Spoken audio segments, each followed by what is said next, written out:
Hari demi hari, waktu demi waktu berjalan. Umur kita terbatas dan semua terhitung hisabnya di sisi Allah Subhanahu wa taala. Umur kita sejak kita dilahirkan sampai akan meninggal dunia sudah semua ditentukan oleh Allah Subhanahu wa taala.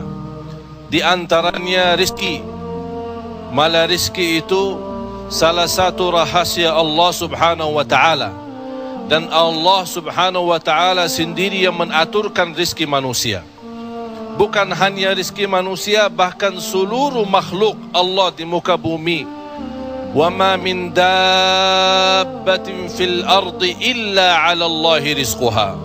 Setiap makhluk yang berjalan di muka bumi, Allah Subhanahu wa taala yang mengaturkan rezekinya. Walaupun rezeki kita sudah ditentukan oleh Allah, tapi sebagaimana kata Amirul Mukminin Umar bin Al-Khattab radhiyallahu an, "Inna as-samaa'a la tumtiru dhahaba." Ketahuilah langit itu tidak akan menurunkan hujan emas. Walaupun rezeki kita sudah ditentukan dan ditakdirkan oleh Allah Subhanahu wa taala, tetap kita punya kewajiban untuk berusaha. Allah Subhanahu wa taala menerangkan banyak di dalam Al-Quran, "Fa-idza qudiyatis shalah fantashiru." Bergeraklah, berjalanlah, berikhtiarlah, berusahalah. Fantashiru fil ard wabtaghu min fadlillah. Carilah karunia Allah, anugerah Allah, rizki Allah. Orang mukmin yang percaya kepada Allah dan senantiasa dia berikhtiar dan berusaha, tetap memiliki keyakinan, menggantungkan hatinya kepada Allah Subhanahu wa taala. Itu yang namanya tawakkal qalbu. Bukan hanya tawakal usaha, bukan hanya kita percaya kepada kemampuan diri kita atau kita percaya kepada kecerdasan kita, tapi tetap kita senantiasa memohon pertolongan Allah Subhanahu wa taala. Dan segala amalan itu tergantung niat. Innamal a'malu binniyat wa innama likulli imri'in ma nawa. Kita punya amal, tapi sebelum kita beramal, sebelum kita berusaha, sebelum kita berikhtiar, tolong Bapak Ibu jangan lupa nawaitu. Saat kita mencari nafkah dan rezeki, nawaitu dia untuk apa?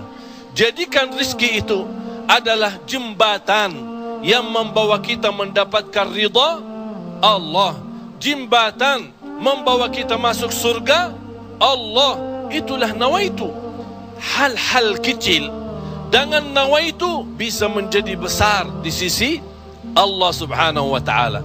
Ada orang nawaitu dia mencari nafkah dan rezeki, begitu dia mendapatkan rezekinya, dia nawaitu untuk memenuhi hak-haknya, kewajibannya terhadap istrinya, kewajiban terhadap anaknya. Sampai Rasul bersabda, sampai seorang suami suapin istrinya diberikan pahala sedekah. Coba bayangkan, berarti nawaitu itu sangat berarti. Oleh karena itu Bapak Ibu jangan tinggalkan nawaitu. Di mana anda berada, apa urusannya, mau kemana, tolong dihadirkan nawaitu. Karena dengan niat, disitulah akan kita sama-sama mendapatkan petunjuk Allah Subhanahu wa ta'ala. Semoga senantiasa kita dalam ikhtiar dan usaha kita, selalu kita menambah keyakinan dan kepercayaan kita kepada Allah Subhanahu wa ta'ala.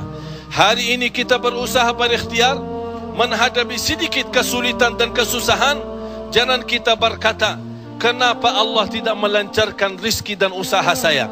Tapi harus bertanya kepada diri kita, apa salah saya? Apa kekurangan saya? Barangkali kalau kita muhasabah diri, oh ternyata hari ini saya merasa susah rizki karena ketiduran salat subuh tadi.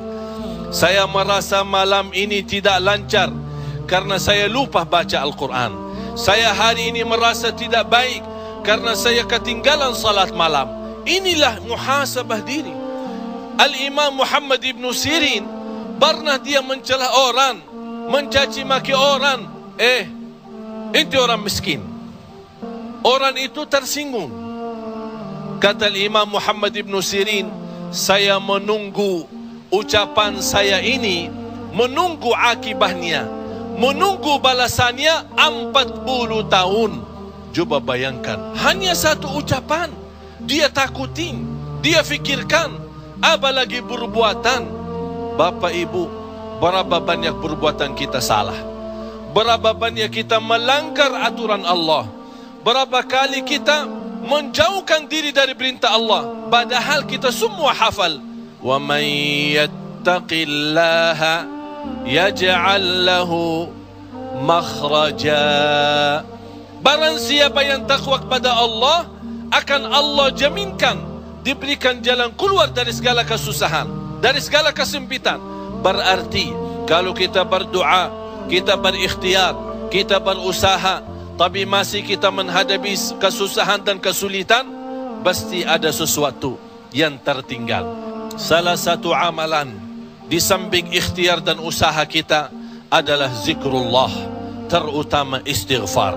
Karena termasuk istighfar adalah salah satu kunci mendatangkan rezeki. Sebaik istighfar itu sepanjang waktu, pagi, siang, sore, malam. Naik motor, jalan kaki, naik bis, mau kemana-mana, tidak keberatan kita membasahi lidah dengan istighfar. Malah ada seorang sahabat Rasulullah sallallahu alaihi wasallam, "Ya Rasulullah, berikan kepada aku amalan yang menjaminkan aku masuk surga." Rasul menjawab, "La yazalu lisanuka ratban min dzikrillah." Basahi lidahmu dengan zikir kepada Allah. Kunci rizki Bapak Ibu adalah zikrullah. Kunci rizki zikrullah, di antaranya istighfar. Allah Subhanahu wa ta'ala menjaminkan dalam Al-Quran di surat Nuh, "Faqultu astaghfiru rabbakum innahu kana ghaffara." Apa manfaatnya istighfar? Yursilis samaa alaikum midrara wa yumdidukum bi amwalin wa banin wa yaj'al lakum jannatin wa yaj'al lakum anhara. Dengan istighfar terjamin keturunan. Dengan istighfar kemudahan rezeki. Dengan istighfar kelancaran usaha. Dengan istighfar kesembuhan dari penyakit. Dengan istighfar banyak kemudahan dan kemuliaan yang kita dapat. Kalau memang ingin ditambah rezeki kita, kalau belum sempat haji, kita ingin berhaji. Kalau kita sudah haji, ingin Allah menambah kita bisa haji lagi. La in syakartum lazim. Jadilah hamba yang bersyukur, karena nikmat Allah memang Bapak Ibu tidak bisa terhitung. Nikmat Allah begitu banyak di setiap waktu dan setiap saat, lahir dan batin. Wa in ta'uddu ni'matallahi la tuhsuha. Oleh karena itu, jangan anda menjadi orang-orang yang mengkufri nikmat, tapi jadilah senantiasa mensyukuri nikmat. InsyaAllah dengan syukuri nikmat dan sabar menghadapi ujian dan cobaan, kita bisa menjadi hamba yang diridai Allah. Kalau Allah sudah ridha kepada kita, InsyaAllah segala amal ibadah kita akan diterima, dan segala usaha dan ikhtiar kita akan dipermudahkan oleh Allah Subhanahu wa ta'ala. Bapak Ibu, yang terakhir, tidak boleh kita lupa doa. Rasul kita sallallahu alaihi wasallam selalu berdoa kepada Allah Subhanahu wa ta'ala.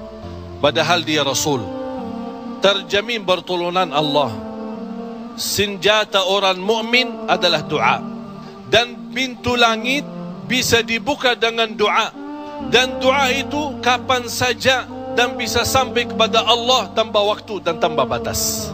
Selama kita masih berdoa kepada Allah, selama masih kita memohon kepada Allah, Allah akan senantiasa mendengar doa kita.